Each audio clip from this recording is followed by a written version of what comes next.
자, 그럼 오늘의 두 번째 주제로 넘어가겠습니다. 이동관 방송통신위원장 후보자 얘긴데요. 네, 후보자의 출근길 이렇게 제목을 잡았고요.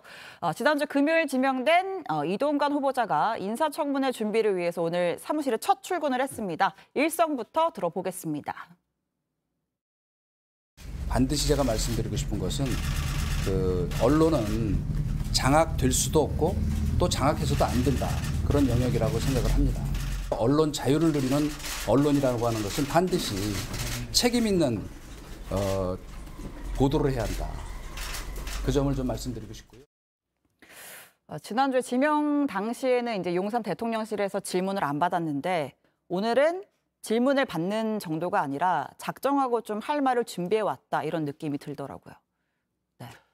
그동안 국회 여러 현안들이 있었습니다. 네. 후쿠시마 오염수, 그다음에 양평 고속도로부터 해서 여러 정치 현안들이 있었는데 네. 이제 휴가 기간으로 접어들고 또 국회에서 임시회가 없어지면서 예. 국회에 따른 정치 현안이 없어서 지금 계속 모든 이슈가 이동관 후보자에게 집중되고 있습니다. 예. 그런 이슈 중에 또 언론 보도 중에는 그리고 또 야당의 그 비판 중에는 본인이 받아들이기 힘든 그리고 사실과 다른 부분들이 있다고 생각이 되어지고 네. 또 과도한 부분이 있다고 생각이 되어져서 그 부분에 대해서 적극 해명한 것으로 보고 있습니다. 언론 장악은 될 수도 없고 장악해서도 안 된다. 언론은 또 책임을 져야 된다 이렇게 했는데 야당 입장에서는 어떻게 해석이 됐습니까? 그러니까 말하고 행동이 다른 전형적인 분 같습니다. 아. 사실 언론은 장악될 수도 없고 장악해서도 안 된다 이렇게 말씀하시면서 본인한테 불리한 보도가 나오면 바로 고소고발을 하시거든요. 그러니까 그렇게 되면은 기자 입장에서 본인 명예를 쓸고 썼던 기사인데 고소고발 당하면 이것을 본인이 다 입증해야 되는 것이고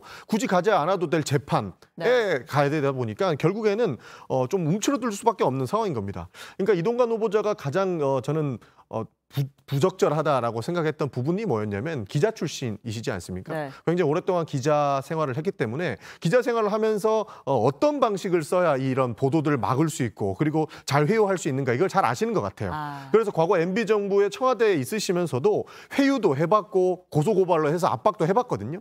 그러니까 이분을 들어 지금 그 언론 장악 기술자라고 저희가 평가하는 것 아니겠습니까? 그렇기 때문에 지금 말하신 것과 행동하는 것이 너무나 차이가 있고 앞으로 언론 보도에 대해서 굉장히 좀 편향적으로 할 것이다라는 우려가 있기 때문에 계속적으로 민주당에서는 이동관 후보자만큼은 방송통신위원장으로서 부적절하다고 말씀을 드렸던 겁니다. 네. 이게 지금 국회 이슈가 없기 때문에 이동관 후보자한테 모든 이슈가 쏠려가는 것이 아니고요. 대통령이 우리 이 얘기를 하나도 안 듣기 때문에 그 이슈가 이동관 쪽으로 간다고 보고 있습니다. 두세 달 전부터 이동관 후보자는 무리하다고 계속적으로 이야기를 했었거든요. 그런데 대통령께는 굳이 지명을 하셨어요.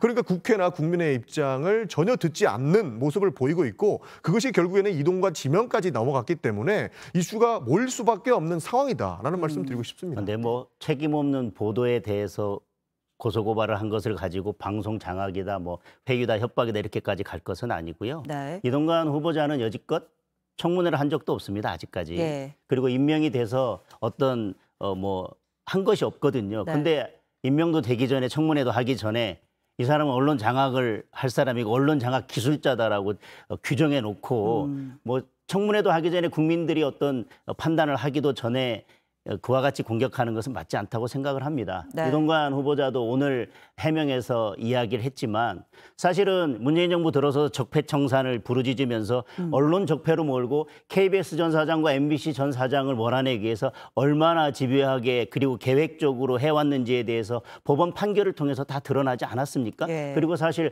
한상혁 전 방통위원장은 지금 사실 법적으로 문제가 돼서 TV조선 점수 조작과 관련해서 그런 법적인 문제까지 됐고 사실 그것은 누가 보더라도 언론 장악이죠. 그런 문제에 대해서 지금 너무나 언론이 치우쳐져 있다라고 편향성이 있다고 하는 문제의식을 가지고 있고 그것을 바로잡겠다라고 하는 분에 대해서 아직 임명도 되기 전에 언론 장악 기술자다라고 말씀하는 건 좀 과하다고 생각하고 일단 청문회를 실시하고 국민들의 판단을 지켜봐야지 이분은 죽어도 안 된다, 이분은 절대 안 된다라고 하는 결론은 좀 성급하다고 생각합니다. 알겠습니다. 오늘 또 출근길에 나왔던 발언 중에 공산당 언론 이 발언에 또 민주당이 또 민감하게 또 반응을 하고 있습니다. 그 대목 듣고 이야기 이어가겠습니다.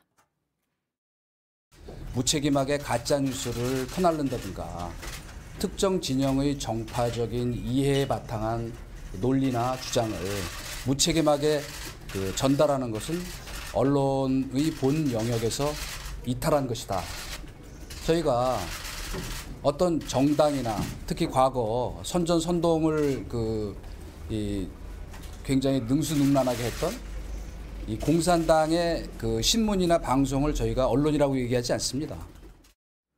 네, 조금 전에 장 의원이 이제 아직 임명된 것도 아니고 청문회에서도 검증하자 이런 취지로 말씀하셨는데 청문회 보이콧 안 한다고 하더라고요, 민주당이. 청문회 해야죠. 예. 그리고 이 이동관 후보자를 둘러싼 의혹들을 다 해명을 해야죠. 근데 네. 하나 문제가 될 만한 것들은 증인 채택을 어디까지 지금 국민의힘에서 받아줄 것이냐 하는 문제가 있습니다. 네. 결국에 청문회가 진행되고 나면 이 인사가 올바른 인사인지 평가를 하게 될 것인데 여기에서 본인의 해명만으로는 절대 모든 것이 의혹이 해소되지는 못할 거라고 보고 있습니다. 네. 그래서 본인 후보자 혼자만 나온다면 맹탕 청문회가 될 가능성이 굉장히 높기 때문에 네. 그것을 해결하기 위해서 모든 의혹들을 떨쳐내기 위해서는 증인 합의가 명확하게 이루어져야 되는 것이고 국민의힘도 이동관 후보자가 그렇게 훌륭한 후보자라면 증인을 네. 이렇게 합의해 주는 것에 더 적극적으로 해주셔야 된다고 생각하고 싶습니다. 저는 그렇게 보고 있습니다. 예, 그래서 예. 조금만 더 말씀드리면 예. 방금 우리가 싱크로도 듣지 않았습니까? 언론 보고 공산당 기광지라고 이야기하는 것이 이게 정상적입니까? 그러니까 애초에 색 안경을 끼고 있는 거예요.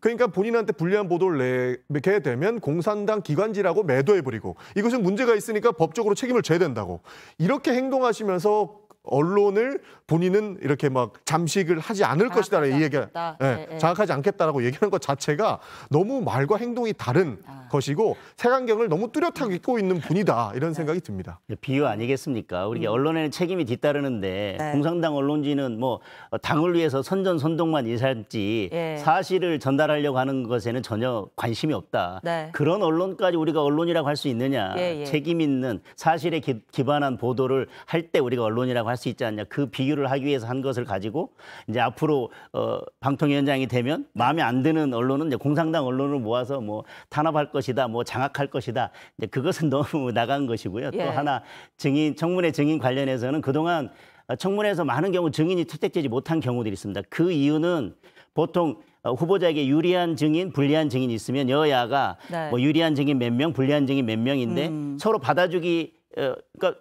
동등하게 두 명 뭐 이렇게 돼야 되는데 네. 본인 유리한 증인만 고집하다 보니까 결국은 협상이 안 돼서 받아들이지 못했던 겁니다. 이번에 결국은 증인 채택에 있어서도 서로 유리 또는 불리하다고 주장하는 증인들을 얼만큼 균형 있게 네. 서로 채택해줄 의지가 있느냐에 따라서 결정된다고 생각합니다. 그러니까 내가 하면 사실이고 네가 하면 종북이다 이렇게 말씀하시는 분들은 비상식적이라는 말씀 드리고 싶은 거예요. 이동관 후보자 그렇게 말씀을 안 하셨잖아요.